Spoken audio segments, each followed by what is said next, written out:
एक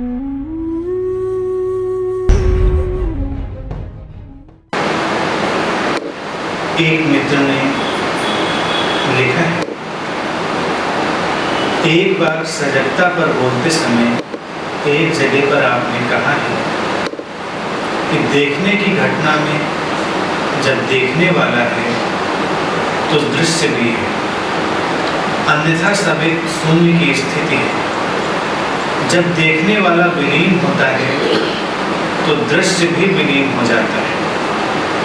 इसी संदर्भ में आपने यह भी बताया कि जय कृष्णमूर्ति कहते हैं कि ऑब्जर्वर इज द ऑब्जर्व्ड, कृपया इसे स्पष्ट करें।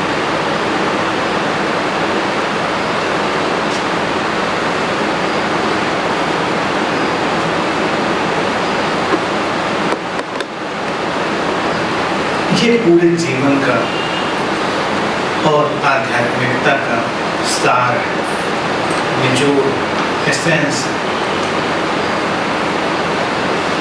दृष्टा ही दृश्य है, अर्थात तुम्हारा संसार तुम्हारा ही विस्तार है। तुम्हारा संसार कुछ और नहीं है, तुम्हारे ही अंदर से निकलकर फैल गए एक घटनाक्रम है। उपनिषद इसे इस भांति कहते हैं कि ये मकड़ी जैसी घटना है जिसमें व्यक्ति अपने भीतर से ही जाल निर्मित करता है और उसको फैलाता चला जाता है।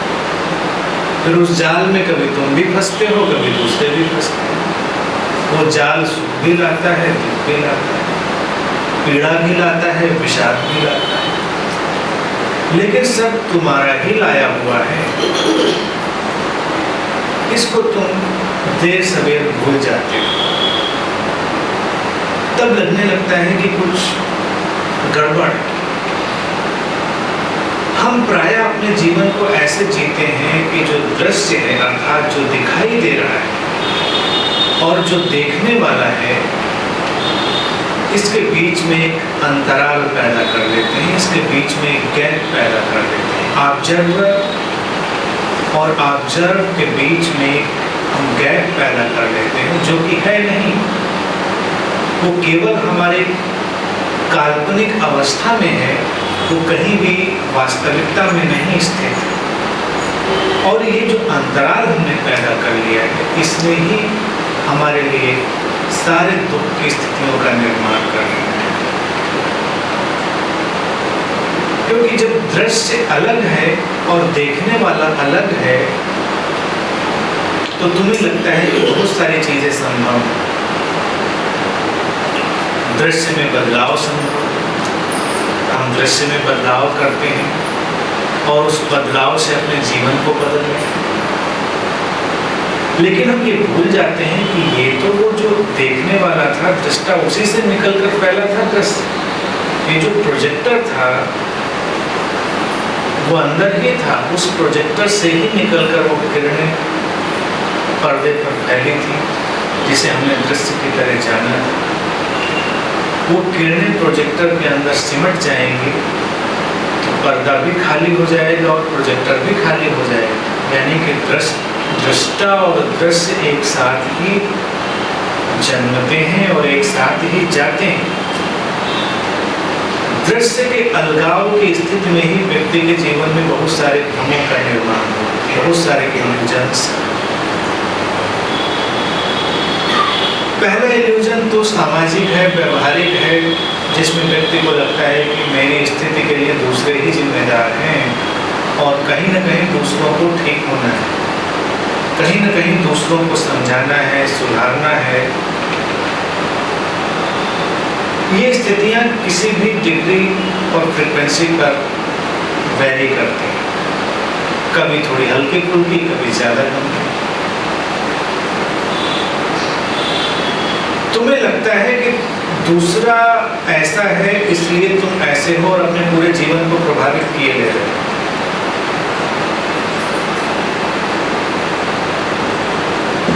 जबकि दूसरा जैसा है, जैसा भी है, मित्र जैसा जान पड़ रहा है, शत्रु जैसा जान पड़ रहा है, सहयोगी जान पड़ रहा है, असहयोगी जान पड़ रहा है, ये सब तुम्हारा ही निर्माण है। इस दृष्टा से निकली हुई किरणों ने ही एक ऐसा दृश्य बुन दिया है जिसमें ऐसा प्रतीत हो रहा है। फिर इस व्यावहारिक उलझन के बाद उलझन शुरू होती है आध्यात्मिक। आध्यात्मिक उलझन में भी हम दृश्य को बदलने में लगे रहते हैं। दृश्य अर्थात बाहरी घटना, अंधविश्वास भी उसी में उपजते हैं। तुमको लगता है कोई उपाय कर डालें, उससे चीजें बदल जाएंगी, अपने घर का रख रखाव बदल दें, कुछ ऐसे दृश्य में बदलाव कर दिए जाएं जिससे अंतर पड़ेगा जीवन पर। और बहुत सारी ऐसी विधाएं भी विकसित हो जाती हैं जो तुमको ये सुझाव देती हैं कि ये दृश्य बदलने से बहुत कुछ बदल जाएगा, जबकि वास्तविकता ये है कि दृश्य उतना ही काल्पनिक है जितना देखने की स्थिति। तुम अपनी ही कल्पना को बदल रहे हो। अब कल्पना तुम इस प्रकार की करो या उस प्रकार की, इससे कोई अंतर पड़ने वाला नहीं। जब तक दृष्टा के अंदर ही आमूल-चूल बदलाव ना आए, जब तक उस प्रोजेक्टर के अंदर पड़ी हुई फिल्म ही ना बदल जाए, तब तक उस पर्दे का आकार बदल दोगे, उसका रंग बदल दोगे, कहाँ रखा है वो संयोजन बदल दोगे, इससे कोई अंतर पड़ने वाला नहीं। बहुत सारा जो अंधविश्वासों का जगत है वो इस दृष्टा और दृश्य के अलगाव के कारण निर्मित हो जाता है, जिसमें व्यक्ति निरंतर इसी कोशिश में लगा रहता है और कभी अपने ऊपर लौट कर नहीं आता। अपने ऊपर जब लौट कर आता है अर्थात दृष्टा पर लौट कर आता है, तब उसको ये जान पड़ता है कि ये तो फैलाव अपना ही है। और जब अपना ही फैलाव है तो इसे वास्तविकता समझे या इसे कल्पना समझे, दोनों स्थितियां करीब करीब एक जैसी। कल्पना समझेंगे तो भी वो स्थिति वैसी की वैसी बनी रहेगी, और वास्तविकता समझेंगे तो भी वो स्थिति वैसी की वैसी ही बनी रहेगी। जब कृष्णमूर्ति जी कहते हैं कि ऑब्जर्वर और ऑब्जर्व, यानी कि जो देख रहा है और देखा जा रहा है वो एक ही है, तो उसमें यही बात नहीं है कि बदलाव तो अपने भीतर लाए, और जैसे हम बदलेंगे बाहर के दृश्य बदलेंगे, एक के जाने के बाद दूसरा भी बचेगा नहीं, दोनों एक साथ विलीन भी हो जाएंगे। और अंतिम अवस्था यही है कि धीरे धीरे जब तुम इसे देखने लगते हो तो एक है, इसका जो बोध है, ये जो तनाव है, ये भी एक दिन विदा हो जाता है। फिर बस केवल फंक्शनिंग रह जाती है, जीवन की या जीवन ऊर्जा की एक फंक्शनिंग रह जाती है शुद्ध रूप, और दृष्टा और दृश्य विलीन हो चुके होते हैं। सजगता की जब बात मैंने करी होगी तो मैंने यही कहा होगा कि ये यात्रा है। बहुत शुरुआती तौर पर कोई दृश्य से प्रारंभ कर सकता है, क्योंकि आमतौर से तो लोग दृश्य के बदलाव में भी बहुत जागरूक नहीं होते कि क्या जीवन की स्थितियां हैं, कैसे उनके बदलाव हैं, वो उनको भी ध्यान से नहीं जानते। तो पहला तो ढंग ये हो सकता है कि तुम अपने आसपास के जगत को बहुत ही होश से, बहुत ध्यान से देखो, फिर जल्दी ही अपने ऊपर लो। जो देखने वाला है उसके ऊपर लो, तब ये सजगता का और गहरा तल है, अपने अंदर जाती हुई और एक गहरी यात्रा है। जब तुम अपने अंदर के सारे बदलावों को देख रहे हो, अपने अंदर उठती गिरती लहरों को देख रहे हो, अपने अंदर इस सूक्ष्म बदलावों को पूरी चैतन्य अवस्था में, पूरे होश में भरकर तुम देख पा रहे हो, फिर और गहरे जाओगे तो तीसरी अवस्था भी आ जाएगी, जब अपने बदलावों को देखते देखते तुम्हें ये भी एहसास होने लगेगा कि तुम्हारा जीवन उन्हीं बदलावों के अनुसार बदल रहा है, वो और कुछ भी नहीं। लोग भी कुछ और नहीं थे, क्योंकि लोग या स्थितियाँ, जैसे लोग हैं और तुम्हारे आसपास स्थितियाँ हैं, ये दो ही घटनाक्रम हैं। ये सब बंडल ऑफ एनर्जीज है जो तुम्हारे इंटरेक्शन से आकार ले रही है। वो अपना एक उनका ढंग है, लेकिन जब तुम्हारी ऊर्जा उनसे टकराती है तो तुम्हारे लिए उनका एक अलग ही जगत निर्मित हो जाता है। इसलिए तुम्हारी दुनिया में जो लोग रहते हैं, तुम्हारी दुनिया में जो स्थितियां हैं, वो किसी दूसरे की दुनिया में नहीं। हर व्यक्ति की अपनी एक दुनिया। जैसे तुम किसी को प्रेम करते हो, तो तुम जिस व्यक्ति को प्रेम कर रहे हो वो तुम्हारे अपने जगत का हिस्सा है जो तुमसे निकला है।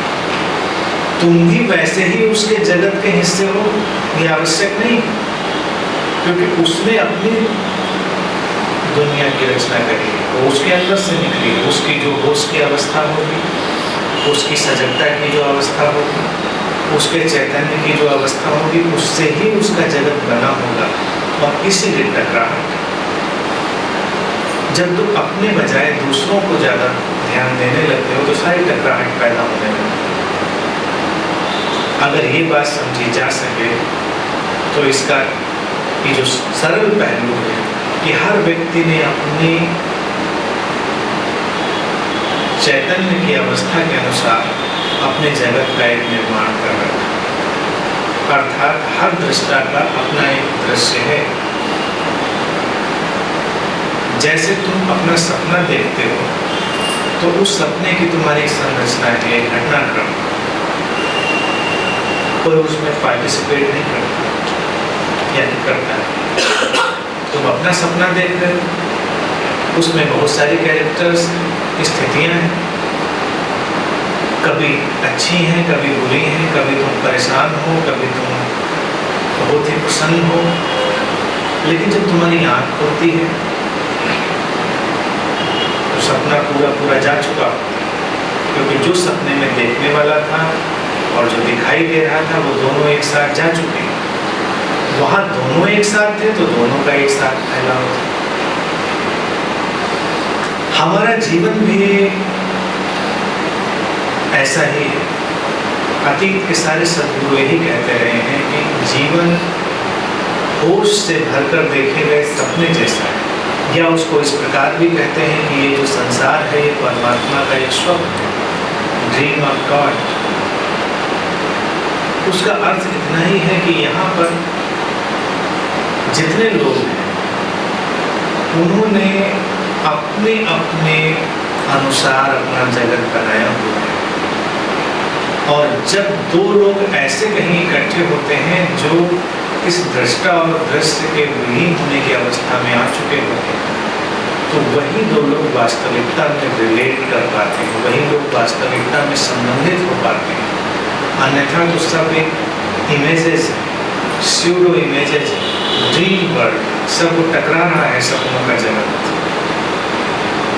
मिलना कहीं नहीं होता। जो जैसा है उसका दर्शन तो हो ही नहीं रहा, या कि हो रहा। दृष्टा के ऊपर रंग बदल जाते हैं और तुम देखो दृश्य के सारे रंग बदल जाते हैं, नहीं बदल, तुरंत बदल जाते।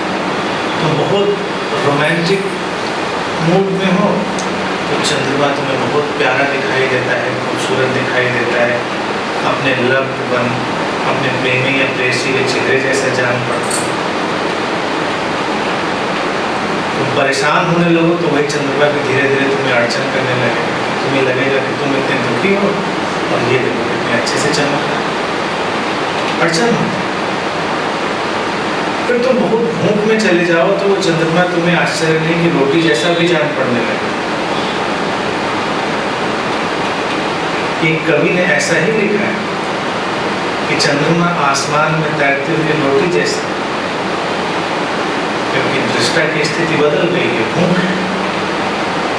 भूख तुम्हें दृश्य कुछ कपुल दिखाई दे, तो जो तुम देख रहे हो उसकी क्या कोई वास्तविक सत्ता है, कोई रियल एग्जिस्टेंस है? इस पर एक साधक को हमेशा विचार करना चाहिए कि जो मैं देख रहा हूँ उसमें कितनी रियलिटी है। अगर विचार करना शुरू करेंगे धीरे धीरे दिखाई देने लगेगा कि नहीं, इसमें रियलिटी तो मैं ही डालूँ, इसमें प्राण तो मैं ही डाल रहा हूँ और मैं इस बदलाव को ला सकता हूँ। यही एक शुद्ध आध्यात्मिकता है जो तुम्हें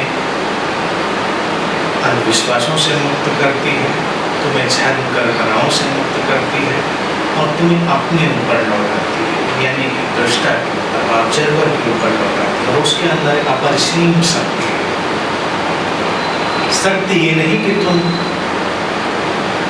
पहाड़ों को धक्का देने लग जाओगे या चांद तारों को अपने इशारे से घुमाने लग जाओगे, ऐसी शक्ति नहीं है। ये शक्ति भी काल्पनिक शक्ति उस अवस्था को कहते हैं जब कोई भी बाहरी स्थिति घटना तुम्हें विचलित नहीं करती, तुम शांत स्थिर अपने अंदर के केंद्र में खड़े हो।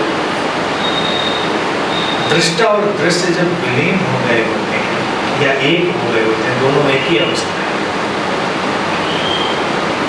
तो यही शक्ति का केंद्र निर्मित होता है।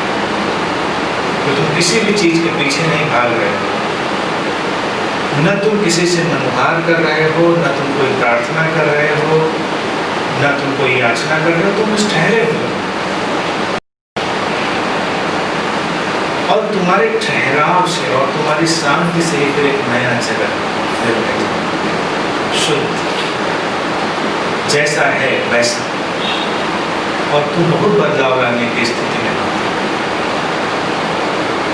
मुझे लगता है यही बात कृष्णमूर्ति जी भी कहना चाह रहे हैं कि अपने ऊपर लौटो और दृश्यों में बहुत मत उलझो। जीवन को तभी सार्थक किया जा सकता है और आश्चर्य नहीं कि इस वाक्य को उन्होंने अपने जीवन में कितनी बार बोला हो, उसकी गणना मुश्किल हो जाएगी और इसीलिए उन्होंने विधियों और तरह तरह के उपायों का भी निषेध कर दिया, क्योंकि वो भी दृश्य के ही हिस्से हैं, विधियां भी दृश्य का ही हिस्सा है। तो अगर इस बात को समझा जा सके तो किसी विधि की भी जरूरत नहीं, क्योंकि विधि भी तो तुम ही करोगे, उपाय भी तो तुम ही करोगे। जो ऑब्जर्वर है वो अपनी ही दशा के अनुसार तो उपाय भी कर लेगा, अपनी ही दशा के अनुसार विधि भी कर लेगा, अंतर तो कुछ आने वाला नहीं जब तक कि वो इस तथ्य को अपने अंदर हृदयंगम न कर ले, हृदय में उतार न ले, अपने अंदर इस बात को जान न ले। और जब इस बात को जान लिया जाए तो फिर किसी विधि की उपाय की सहारे की जरूरत भी क्या रह जाए। तो तुम बस खड़े हुए अपने अंदर की शांति में, अपने अंदर के दृष्टा में, और जो जैसा है उसके परम स्वीकार में, जो हो रहा है उसके परम स्वीकार में। व्यक्ति को लगता है इससे क्या हो, स्वीकार कर लेंगे तो बदलेगा कैसे। लेकिन जिसने इस स्वीकार को जाना है उसने ही जीवन को बदला है, उसके अंदर ही बदलने की क्षमता है, क्योंकि वो अब दृश्य में नहीं उलझा है, वो तो अपने अंदर उतर आया है, प्रोजेक्टर में आ गया है, उसको फिल्म समझ में आने लगी है, उसको समझ में आने लगा है कि ये जो रोल अंदर डाला जा रहा है मैं ही डाल रहा हूँ, तो चुनाव तुम्हारे हाथ में। फिर चुनते चुनते जैसे ऑब्जर्व बनता है तो चॉइसेस ही एक दिन चॉइसलेस बन जाती है। जिस व्यक्ति ने कभी चॉइसेस नहीं की, कभी चॉइसलेस नहीं होता, चुनाव रहित नहीं होता। चुनाव रहित वो अवस्था है जब चुनाव के शिखर पर तुम पहुंच गए, तुमने जीवन के निर्माण का हक चुनाव किया है और अब वो इतना सहज हो गया है कि चुनाव रहित हो गया, वो परमात्मा जैसे स्थिति। परमात्मा जैसी स्थिति यही है कि जब सब कुछ बहुत ही परफेक्ट वे में हो रहा है, चुना तो जा ही रहा है, लेकिन चुनने का कोई तनाव नहीं, चुनाव रहित हो गया, क्योंकि तुमने अस्तित्व की धाराओं के साथ अपने को छोड़ दिया है। तुमने अपने सीमित मन को, सीमित स्थितियों को हटा लिया है। साधना इतनी ही बात है, और साधना में कुछ नहीं है। साधना में इतनी ही बात है कि दृश्य से हटो, दृष्टा पर उतरो और अपने प्रोजेक्टर की फिल्म को बदल दो। बस सिंपल।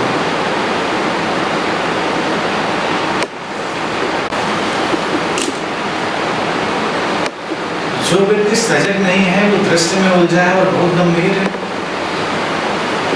क्योंकि वो हर चीज की जिम्मेदारी तो बाहर फेंक रहा है, तो अपने आनंद की जिम्मेदारी भी बाहर फेंक देता है। अब बच्चे खुश होंगे तो मैं भी खुश होंगे, बीवी खुश होगी, मेरा हस्बैंड खुश होगा तो मैं भी खुश होगा, तो कभी नहीं होगा। अब दूसरे को कैसे करोगे? तो अपनी जिम्मेदारी ले सकते हो, चाहो तो हो जाओ। अब दूसरा कैसे होगा ये कौन जाने? फिर तुम कहीं भी जाएगा अपना इसको गलत डाल सकते हो कि ऐसा हो जाएगा तो फिर मैं आनंदित होऊंगा, तो कोई संभावना नहीं, तो कोई गुंजाइश नहीं। तो जो व्यक्ति ऐसे चुनाव करके बैठा है, स्वतंत्रता है उसकी, दुखी रह सकता है, उसमें कोई अड़चन नहीं। अगर कोई दुखी रहने का चुनाव करे तो इसको हम क्यों रोकें? हम रोक भी कैसे सकते हैं? सजग व्यक्ति जब देख लेता है कि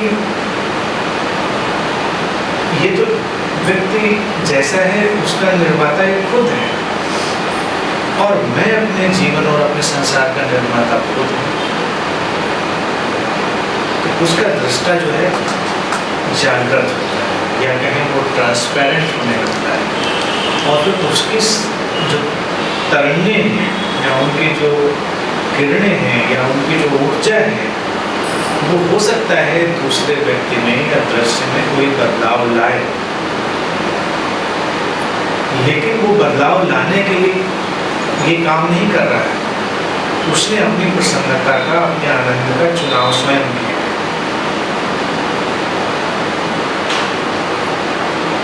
अगर अभी यहाँ पर 50 लोग बैठे हों और 10 लोग ऐसे चुनाव में चले जाएंगे, मैं अपने जीवन का चुनाव स्वयं करूँ, मैं किसी की वजह से सुखी या दुखी नहीं, तो बाकी बचे हुए 40 लोग इससे प्रभावित हो जाएंगे। इन्फेक्शन इसका पहुंचेगा, संक्रामक हो जाती है ऐसी भावदशा। अभी तो हर व्यक्ति ने ऐसा मान रखा है कि हम जैसे हैं वो किसी दूसरी वजह से, लोगों की वजह से, समाज की वजह से, राजनीतिक स्थितियों की वजह से, ग्रह नक्षत्रों की वजह से, तरह तरह की किसी न किसी वजह से, अपनी वजह से हम कुछ भी नहीं। तो अपनी वजह कब लाएंगे? सजग व्यक्ति वही जो अपनी वजह खुद पैदा करे, तो उसको कौन रोक सकता है कुछ भी होने से?